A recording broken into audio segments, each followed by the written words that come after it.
diputuskan pemberhentian tidak dengan hormat sebagai anggota Polri. Dengan putusan tersebut, kami perlu sampaikan informasi bahwasannya atas putusan tersebut pelanggar menyatakan banding. Kami dari Polri di sini juga didampingi selaku fungsi eksternal dari Kompolnas.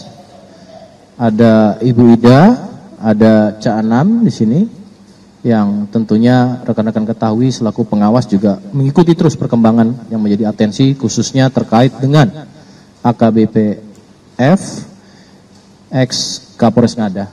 Rekan-rekan, tepatnya hari ini pada hari Senin tanggal 17 Maret 2025 Divpropam Polri melalui Karo Watprov dan Komisi Sidang Kode Etik hari ini telah melakukan tindak lanjut dari apa yang sudah kami sampaikan terdahulu, bahwasannya hari ini tepatnya akan dilakukan sidang Komisi Kode Etik Profesi Polri terhadap terduga pelanggar F.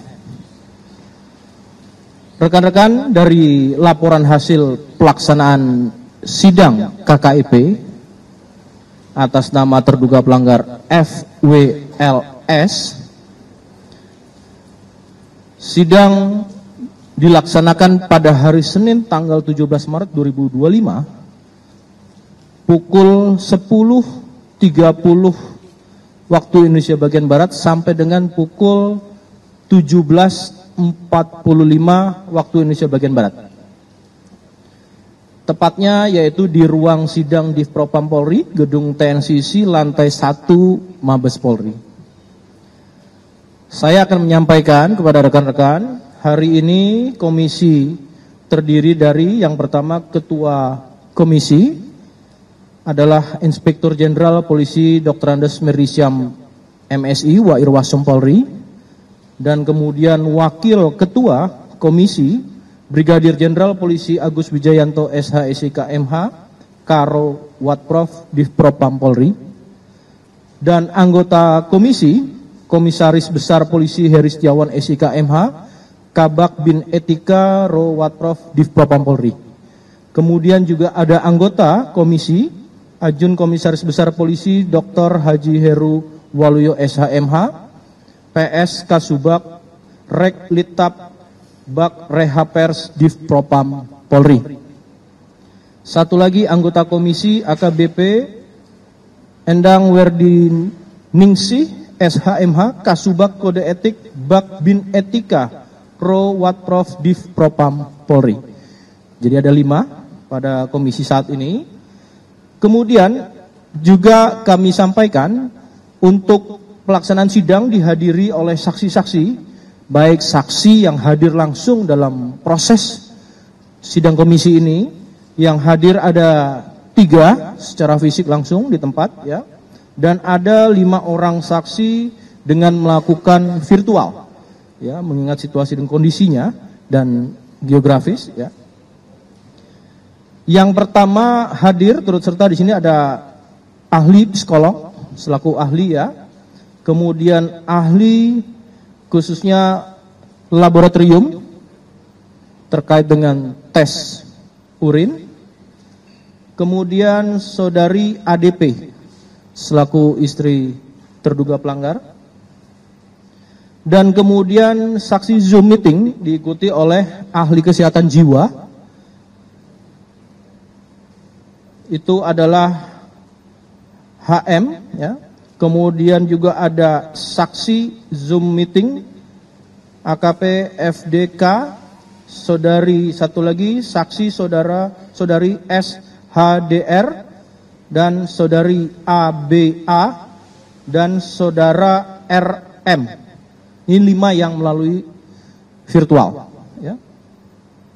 Rekan-rekan, dari seluruh hasil laporan pelaksanaan sidang, maka didapatlah suatu pelanggaran bagi terduga pelanggaran dengan wujud perbuatan. Pelanggar pada saat menjabat sebagai Kapolres Ngada Polda NTT telah melakukan perbuatan pelecehan seksual terhadap anak di bawah umur, persetubuhan anak di bawah umur, perzinaan tanpa ikatan pernikahan yang sah, mengkonsumsi narkoba, serta merekam, menyimpan, memposting, dan menyebarluaskan video pelecehan seksual terhadap anak di bawah umur. Rekan-rekan media sekalian, dengan mendasari pada saksi-saksi dalam proses sidang komisi dan kemudian juga dengan adanya wujud perbuatan yang telah dilakukan, maka putusan pada sidang KKEP yang pertama terhadap terduga pelanggar, sanksi etika yaitu perilaku pelanggar dinyatakan sebagai perbuatan tercela. Yang kedua, sanksi administratif berupa penempatan dalam tempat khusus selama 7 hari terhitung mulai tanggal 7 sampai dengan 13 Maret 2025, tepatnya di ruang Patsus Biro Provos di Propam Polri dan telah dijalani oleh pelanggar. Yang kedua, dalam sanksi administratif diputuskan pemberhentian tidak dengan hormat sebagai anggota Polri. Dengan putusan tersebut, kami perlu sampaikan informasi bahwasannya atas putusan tersebut pelanggar menyatakan banding yang menjadi bagian daripada hak milik pelanggar. Itu rekan-rekan yang dapat kami sampaikan. Sebagaimana juga pasal-pasal yang telah dilanggar sudah kami sampaikan pada press conference terdahulu. Itu rekan-rekan yang pada hari kami sampaikan.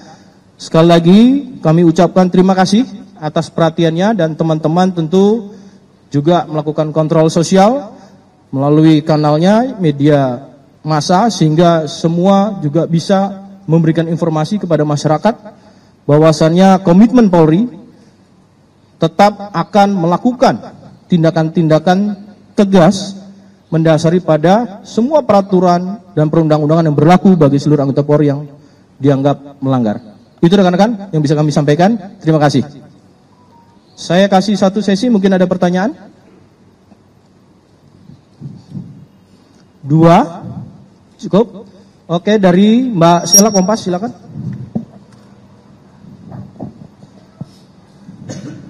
Tes. Izin Bapak, selamat malam. Saya Sela dari kompas.com. Pertanyaan saya, ini kan ada SHGR Pak. Kalau tidak salah itu SHGR ini disebut sebagai salah satu korban waktu itu Bapak sebutkan. Ini dia tadi kan disebutkan perzinahan. Itu mungkin boleh dijelaskan apa alasannya? Apakah dia si AKBP Fajar ini ternyata diketahui bukan melakukan kekerasan seksual, ternyata malah ada zina. Ini kan satu hal yang itu. Dan kedua Pak, tadi kami dapat bocoran soal ada AKBP Fajar ini melakukan kekerasan seksual itu beberapa kali. Apakah korbannya ini anak atau bukan Pak? Itu aja, terima kasih. Terima kasih Mbak Sela dari Kompas. Pertanyaan tersebut merupakan materi bagian daripada proses penyidikan, ya. Yang kami sampaikan pada konteks ini adalah pada proses sidang Komisi Kode Etik Profesi Polri, ya.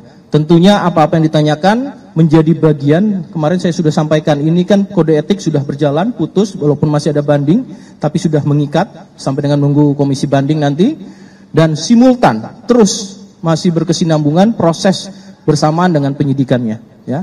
Tentu kita hargai proses penyidikannya yang sudah dilakukan asistensi oleh Bareskrim, dalam hal ini adalah Direktorat PPA dan PPO, ya. Tentunya apa hal-hal yang dalam proses penyidikan akan dilakukan secara baik itu secara konvensional dalam proses penyidikan, baik itu administratif, kemudian teknik dan taktik, dan tentunya tidak lupa secara ilmiah atau scientific crime investigation, dan tentunya nanti hasilnya akan bisa menjadi dipertanggungjawabkan. Itu dulu Mbak Sela, ya. Satu lagi silakan. Terima kasih, Alif dari Tempo. Pelanggar kan mengajukan mengajukan banding terhadap PTDH yang didapatkannya. Nah, proses selanjutnya untuk pengajuan banding ini seperti apa Pak? Dan langkah-langkah dari Polri untuk atensi terhadap kasus ini, karena kan dia banding juga. Terima kasih. Ya, yang pertama itu, silakan satu lagi. Sekalian sama, ini kan berjalan sesuai dengan pidana juga gitu. Nah, langkah dari Polri untuk mengusut ke arah pidananya seperti apa, Pak? Terima kasih. Terima kasih. Yang pertama nanti saya jawab secara global dulu, mixnya dijauhkan dulu. Ya. Secara global, yang pertama terkait dengan tadi sudah saya sampaikan. Pada putusan komisi dinyatakan terduga atau pelanggar saat ini itu bersalah ya, dan kemudian dengan putusan PTDH adalah perbuatan tercela, dan untuk proses banding merupakan bagian daripada hak pelanggar ya.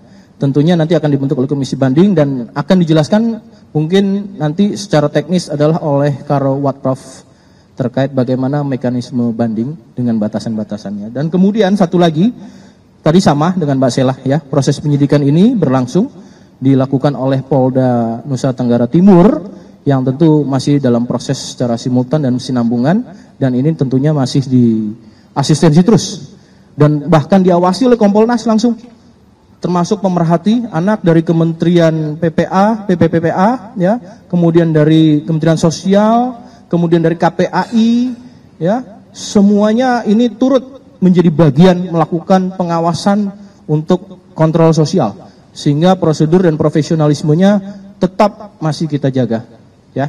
Itu Karo Watprof sedikit tentang banding.